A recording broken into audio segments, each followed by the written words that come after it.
minisitiri w'intebe Uwiringiyimana Agatha na perezida wa repubulika Habyarimana Juvenal. nta ntambara ishobora kuvuka hagati yanjye na perezida wa repubulika n'inzoka. intambara cyazarwana mu isi ntayo. ariko avuze ko mwari mwumvikanye muri audience yabahaye. kumvikanye bivuga iki? mumubaze communique conjoint twasinye. papa wawe ari he? menya amateka ya nyakwigendera Uwiringiyimana Agatha washyizwe ku rutonde rw'intwari zo mu rwego rw'imena. PM wa mbere umugore Agatha Uwiringiyimana wabaye PM Premier Ministre wa mbere w'umugore mu Rwanda. Madamu Uwiringiyimana Agatha yavutse ku itariki 23 z'ukwezi kwa gatanu 1953. yavukiye mu rugo rwa Juvenal Ntibashira na Saverina Nyirantibanga muri segiteri Gikore muri Nyaruhengeri muri perefegitura ya Butare mu karere ka Gisagara Kubo. Mu minota mike uvuye i Huye abigabye nimugoroba barahataha batararayo. Kimwe n'abandi banyarwanda benshi, Uwiringiyimana Agatha yavukiye mu muryango w'abahinzi n'aborozi, akaba umwana wa gatandatu mu muryango w'abana 8. Ni no muri iyo myaka umuryango we wimukiye muri Repubulika Demokarasi ya Kongo muri Kongo Birigi, hari mu rwego rwo kujya gushaka imibereho n'amaramuko. Ariko umuryango we waje kugaruka i Butare mu 1957, ntabwo batinze muri Kongo. Aho avuka muri Gisagara y'ubu niho yize amashuri abanza, aho yagendaga hafi amasaha agera kuri 2 ajya ku ishuri ribanza buri munsi. Aya mashuri yayashoje atsinze ikizamini cya leta. Nyuma yaho yahise akomereza mu ishuri ryisumbuye rya Notre Dame de Store mu mujyi wa Kigali, rimwe mu mashuri meza yagirwagamo n'ababaga batsinze kurusha abandi. yarigiyemo mu 1970. Agatha Uwiringiyimana Premier Ministre wa mbere w'umugore. Umuryango we ntabwo ari wifashije, byari bigoye cyane kubona amafaranga angana n'ibihumbi 6 by'u Rwanda icyo gihe. Yashoboraga kumwishyura ishuri igihembwe cyose. Muri icyo gihe nko mu minsi ya mbere yo gutangira, byasabye ababyeyi be kugira bimwe bagurisha mu mitungo yabo birimo nk'imirimo, amatungo, kugira babashe kuriha ishuri rya Agatha Uwiringiyimana. Ariko ibi ngibi ntabwo bari kubishobora kugeza arangije. Nyuma yo kubona ko ibibazo by'ubushobozi bikomeje kuba birebire kandi hagikeneye amafaranga yo kwishyura mu ishuri, umubyeyi we ari we se umubyara yahise aha inshingano umusaza wa Agatha mukuru. Uwo musaza mukuru ni Gaspard Hangimana, amutegeka kujya gushaka akazi muri Kigali kugira abashe kwishyura mushiki we kwiga. Gaspard Hangimana ni nawe wari waherekeje mushiki we muri Notre Dame de Store ku ishuri agiyeho kwiga bwa mbere. Yafashe umwanzuro wo kujya gushaka akazi kugira azabashe kwishyura mushiki w'amashuri, nubwo ibintu bitari byoroshye. Cyakora umuryango wabonaga ko Agatha ashobora kuzaba amizero y'umuryango w'ejo hazaza no gutera imbere k'umuryango. Abandi bari basigaye harimo n'uyu Hangimana Gaspard ntabwo bari barize. Hangimana Gaspard yigeze kugirana ikiganiro na Kate Press. Yarigeze ati, urebye nari umukozi usanzwe ndwanya no gushakisha udufaranga kugira ntangize mushiki wanjye, nacuruje imyenda ya caguwa, nako kazi nabanje gukora. Gaspard yakoze akazi gashoboka kose kugira abashe kurihira mushiki we amubonera amafaranga y'ishuri. Mu bucuruzi bw'imyenda ntabwo ibintu byagendaga cyane, yahisemo kubihindura, noneho ajya gushakira imibereho muri Uganda, aho byamutwaye icyumweru kugira ngo kandagire muri Uganda. Yagendaga n'amaguru. Aha muri Uganda yakoze imirimo itandukanye. Iyi mirimo yafashije mushiki we Agatha Uwiringiyimana kurangiza amashuri, kubera ko Agatha wamubonaga azi ubwenge mu ishuri. Ikindi wabonaga ari umuntu ushishoza cyane, niyo yazaga mu biruhuko ntabwo yasamaraga. Ibi ngibi byashimishaga umuryango wose. Ibyakozwe na Hangimana Gaspard byo kurihira mushiki we mu buryo butari bumworoheye byakoze ku mutima cyane Madamu Agatha Uwiringiyimana, no kugira mu gihe yari yaramaze kuba umugore w'umutegetsi, ari umuntu uhambaye mu Rwanda, nimero hafi ya 2 Minisitiri w'Intebe. Icyabigaragazaga ni uko yari yarazirikanye neza musaza we yamugiriye, ni uko yarinze apfa ari we wishyurira abana be bose ba musaza we amashuri, amwitura neza yamugiriye akabasha gutuma yiga.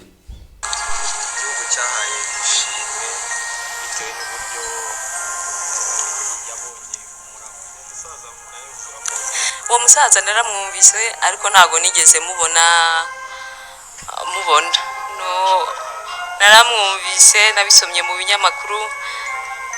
Ndamutse nanjye mubonye byanshimisha, ariko ntukuzamushimira ibikorwa yakoze, kuba yaramenye umurambo w'ababyeyi banjye, umubyeyi wanjye undi ntago nzi Zahari. naje mpagarariye umuryango w'Uwiringiyimana Agatha ari Masenge. Igisobanuro cy'uyu munsi ni kirekire, twibukaho ubutwari bw'intwari z'igihugu. Ntabwo Agatha ari we wabaye intwari wenyine, ni nyinshi. Ni ukuvuga ngo uyu munsi rutwibutsa ubutwari kandi ukanatwereka ko tugomba kuzirikana ubutwari bagize, natwe tukagerageza gutera ikirenge mu cyabo. Uko numva nasobanura ubutwari bwabo nuko natwe twagerageza kubigiraho tukagendera ku birenge byabo.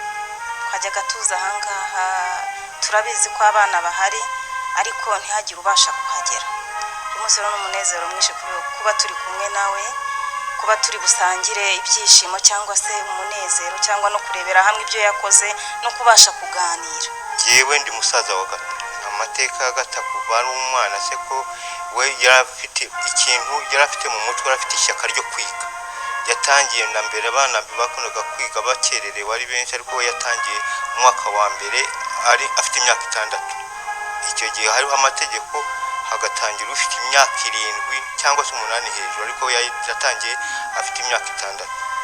Atangira umwaka wa mbere yiga primaire ayirangiza ntarasibira, aratsinda aza muri sogonderi yiga hano i Kigali imyaka 7.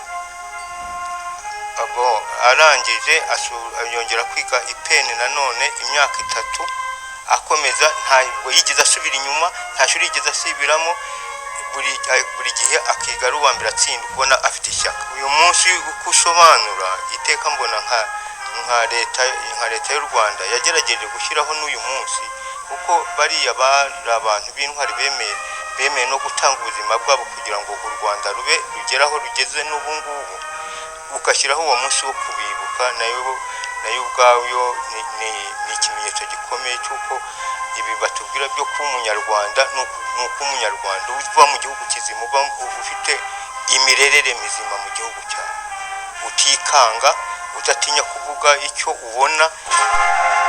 Akimara kurangiza muri Notre Dame d'Ostor mu 1976 yashakanye n'umukunzi we w'igihe kirekire kandi bariganye mu bwana. Inyansi barahira, batuye Butare mu mujyi. Umwaka ukurikiyeho bamaze gushyingirwa mu 1977 bibarutse umwana wabo wa mbere. Amaze kubona impamyabumenyi yo kwigisha ku rwego rwa kaminuza mu 1983, Madamu Uwiringiyimana Agatha yatangiye kwigisha muri Kaminuza Nkuru y'u Rwanda, aho yigishaga ibijyanye n'amasomo y'ubutabire shimi. 1989 Madamu Uwiringiyimana Agatha noneho yavuye muri Kaminuza Nkuru y'u Rwanda agirwa umuyobozi muri Minisiteri y'Ubucuruzi. Mu Rwanda rero icyo gihe itariki neza ya 10 z'ukwezi kwa gatandatu 1991, Perezida Juvenal Habyarimana wari usomberejwe n'abataravugaga rumwe n'ubutegetsi n'igisusu cya politike mpuzamahanga yemeye gushyiraho amashaka menshi mu Rwanda.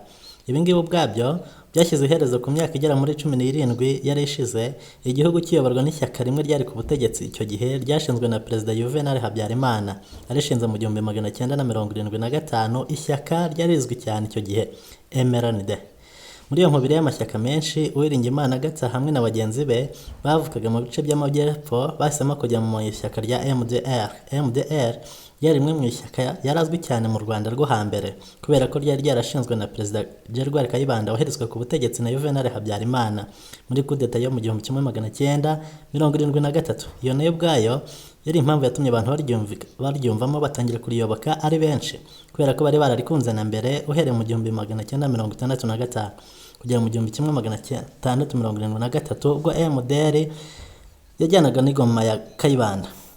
Mu bice by'amajyepfo abantu benshi bari bagitekereza ko ubutegetsi bwa nyabwo ari ubwa MDR bwa Gerard Kayibanda. Hari n'amakuru menshi agaragaza ko abantu bo mu gice by'amajyepfo bari baranze kuyoboka ubutegetsi bwakomotse mu Kiga, aho bitaga mu bice by'amajyaruguru n'iburengerazuba bw'igihugu bwa Perezida Juvenal Habyarimana. Ibi bice by'amajyepfo n'ubundi byanaturukagamo andi mashyaka menshi ataravugaga n'ubutegetsi bwa Habyarimana neza nka PSD, PR ndetse n'andi. Ng'intambwe ya mbere Madamu Agatha Uwiringiyimana yateye, yinjira mu bikorwa bya politike, atangira kwamamara bidasanzwe, nawe ubwe ariyamamaza. Byari bigiye kumuzamura kugera ku mwanya wa Minisitiri w'Intebe, akanaca agahigo ko ari we mugore wenyine wagiye kuri uyu mwanya mu mateka y'u Rwanda. Intambwe yari ateye yo kwinjira muri politike nta n'umwe bari kumwe nawe cyangwa ubwe wari uzi ko agiye kuba umugore w'igitangaza hanyuma akazaba nimero nk'iya kabiri ugendeye ku miterere ya politike yari iriho mu Rwanda icyo gihe, minisitiri w'intebe.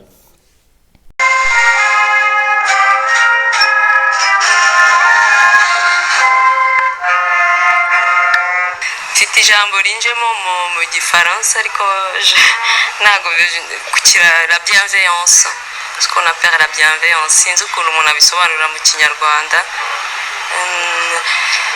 Ari ugukunda abantu, kubaha abantu, umuntu baba ari abakire baba ari abakene, nta byo kuvangura amoko, ukumva ko buri muntu wese ari umuntu. Icyo nicyo yadusigiye mbega by'ibikorwa byo kurera by'ababyeyi. Ubundi naho mu byerekeye ibyo yakoreye igihugu ntago yabituvugishagaho cyane, ariko muri make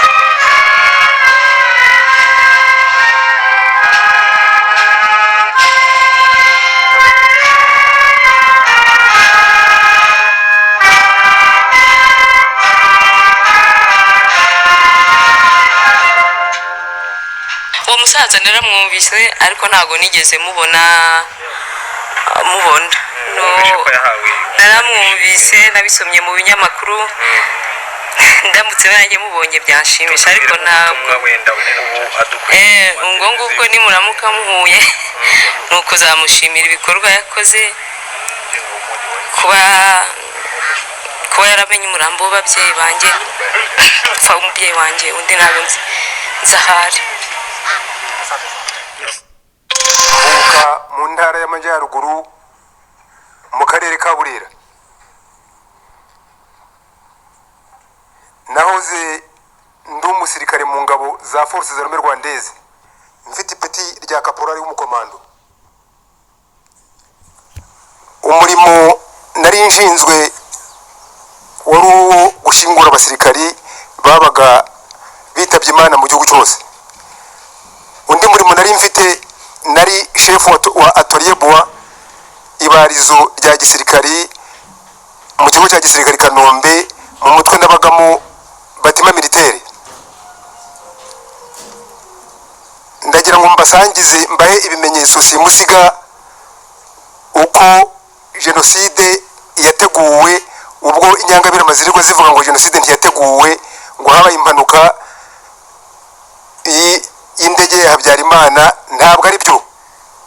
Ngiye kubaha ibimenyetso simusiga buri wese ajya amenya ko jenoside yateguwe.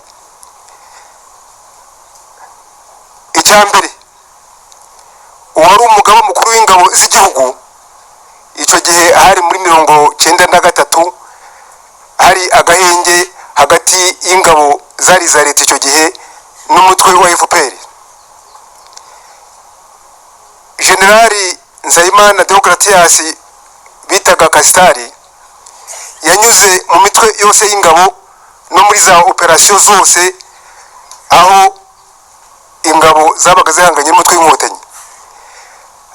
Abwira abasirikare bose b'igihugu, arababwira ati igihe inkotanyi zizongera gusohora isasu mu mbunda, abasirikare bari ku rugerero bazihangane iminsi 3, tuzaba twamaze guhanagura abanzi baturimo.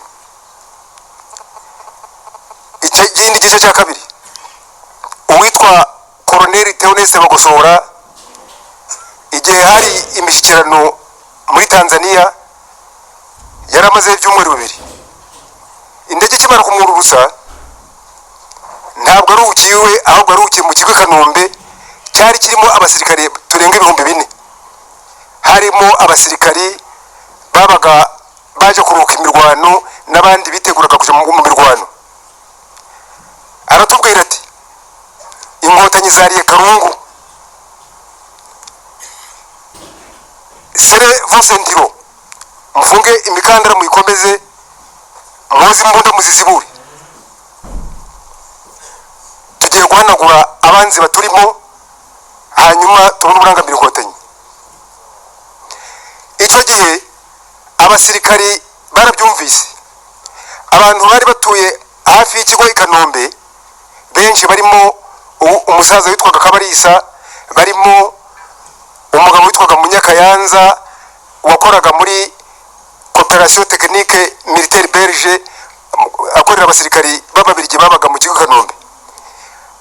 Hari n'abandi ntavuga nta kwibuka barishwe, bamwe bishwe n'inkoni, abandi bakicwa n'amasasu bagahambwa mu kigo i Kanombe hakoreshejwe imashini y'itingatinga y'umugabo w'umukaporari wayikoreshaga witwaga Rutura. Icya gatatu, njye kubera ko nisanzuraga mu biro kubera imirimo nabaga mfite mu kigo Kanombe, nagiye kureba komanda Major Ntibora Augustin wanyoboraga, ngira ngo ndebe ko impapuro zisaba ibikoresho twakoreshaga nsanga nta muntu urimo, mbanguye ku ibaruwa confidentielle très secret yavugaga itya: bakomanda b'ibigo bya gisirikare mu ngabo z'igihugu, yari yanditse mu Gifaransa, bakomanda b'imitwe iri mu ntambara. Ndabibutsa ko dushimangira umutwe w'interahamwe ugakomera kubera ko dufite amakuru yuko FPR izatubirindukana ubwo tugiye kuvanga ingabo. FPR hari amakuru avuga ko hari resinite d'élite, imitwe ikomeye ya FPR bazasiga hanze mu gihe twebwe ingabo zacu zizaba zamaze kugera hanze tutagishoboye kuzibona. Uwo mutwe igihe ingabo zizaba zije kuduvanya mu gihugu, izo interahamwe zizadufashe kwirwanaho no gukora ibintu bibi mu gihugu. Icya kane,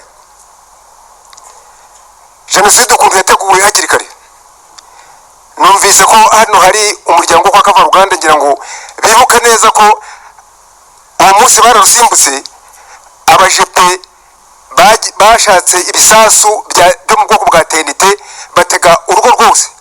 Uko babimenye ayo makuru nta n'umwe basanzemo, urugo rwarasandaye, Kavaruganda ararusimbuka n'umuryango we. Ikindi, ikompanyi imwe y'abaparakomando yavuye i Kanombe saa 3 z'ijoro igiye gutera wari minisitiri w'intebe Nsengeremye Dismas. Uko yaje kumenya amakuru ko abaparakomando, umutwe w'abaparakomando n'intwaro bavuye i Kanombe saa 3, yaje guhuruza abo telefone simbazi, nabo bahamagara Habyarimana ahamagara iyo kompanyi, igaruka saa 8 z'ijoro n'ibitwaro babatangire bari bagiye kwica minisitiri w'intebe icyo gihe. Ibinyamakuru nabyo ntibyatanzwe. Hari ikinyamakuru Kangura nimero ya 7 yari iriho ifoto ya Perezida Kayibanda yambaye ikositimu, abayifite bazayirebe cyangwa bazari muri archive, hariho hashushanyijeho umuhoro. Interuro y'icyo kinyamakuru yaravugaga ngo Batutsi bwoko bw'Imana, murareba uyu Kayibanda yarwanije inyenzi arazitsinda, niba mukomeje gushyigikira inkotanyi uyu muhoro uzabakata amajosi. Nanone Kangura nimero ya 9 niba nibuka neza yari iriho ingabo nyinshi za FPR zifite imbunda ku rutugu ziri muri defile zikandagiye amasanduku menshi arimo imirambo n'uduhanga twinshi. mu mbabarire kurongora ibyo jambo, mu mbabarire, banyura hejuru. Intero y'icyo kinyamakuru yaravugaga ngo mwankotanyi mwe nimukomeze urugamba, muzataha mu Rwanda musanga munyura hejuru y'imirambo. Hari ibindi binyamakuru nka ikinyamakuru Interahamwe, hari ikinyamakuru Rotribut du Peuple, hari ikinyamakuru Medaille Nyiramacibiri, hari ikinyamakuru Umusambi cy'umunyamakuru witwa Gase Musambi, hari ikinyamakuru cyitwaga Umuranga. Ibyo byose byashishikarizaga Abahutu kwica Abatutsi. indege ya Habyarimana ikimara kugwa nababwiye ko nari chef wa atelier ninjye wakoresheje amasanduku gushyiramo imirambo y'abo bantu bari bapfanye na Perezida Habyarimana aribo General Nsabimana Deogratias, Colonel Sagatwa, Major bagaragaza wari officier d'ordonnance wa Habyarimana, Dr Akingeneye, Ambassadeur Renzaho n'undi ntibuka izina, n'abakorera amasanduku muri iryo joro. Bukeye ku itariki ya 7 banzana imirambo nyishira muri morgue uburuhukiro rw'ibitaro bya gisirikare Kanombe kubera ko ninjye wari ubushinzwe. Ku itariki ya 8 mu gitondo nka saa 3 ubwo nari ndi muri atelier nahamagawe n'intumwa ya Major Engineer Ntibihora Auguste wayoboraga umutwe w'ingabo witwa Batima Militaire. Ngeze imbere y'ibiro bye nsanga hari ambulance, arambwira ati umungumu harimo umugore Uwiringiyimana Agata, kano kanya todo suite genda umuhambe saa 8 uze kugaruka umbwira ko byarangiye. Nari mfite ikipe nagabanyagamo kabiri y'abasivile, iyo nari nakoranye nawo mu gitondo umurambo naragiye uko wari uryamye kuri matora nshasha, bigaragara ko yarakimara kuraswa kuko yaje avirirana, hari isasu bamukubitiye hano mu gahanga n'irindi hano ku mutima hejuru y'ibere. Namushize mu isanduku ndamufubafuba, noneho isanduku nyisunikira munsi y'imirambo y'abo bari bapfanye na Perezida. Naje gufata kandi gakipe kugira ngo katazamvamo, tujya ikarama hari cimetière militaire, hari umusirikare twe tugiye guhamba. Noneho saa 8 zigeze Major Engineer Ntibihora arambaza ati wamuhambye niramuhamye. Igihe ingabo zari za FPR zari zimaze gufata residence présidentielle kwa Habyarimana, amasasu yarumunganaga muri biriya bitaro bya gisirikare Kanombe. Nabisikanye n'abarinzi bacu ku irembo, mfata imfunguzo irikana ikaramu ndagenda mfungura uburuhukiro, ngurura ya sanduku nandikaho ni Premier Ministre Madame Uwiringiyimana Agata, ngira ngo azaze kuzamenyekana, azashingurwe mu cyubahiro. Icyatumye barihutisha kugira ngo mpite muhamba byihuse, bagira ngo basibanganye iby'urupfu rwe.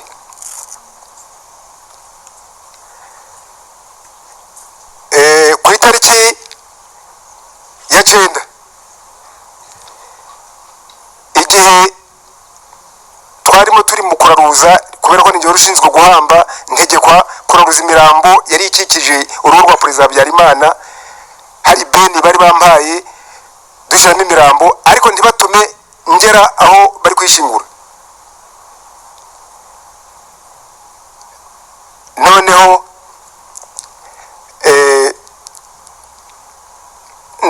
ntangira kuraruza abana, ababyeyi babo bari barishwe, abana mbatwara ku rugo ruri haruguru ya military hari Kanombe muri metero 100, abana bariho mbashyira.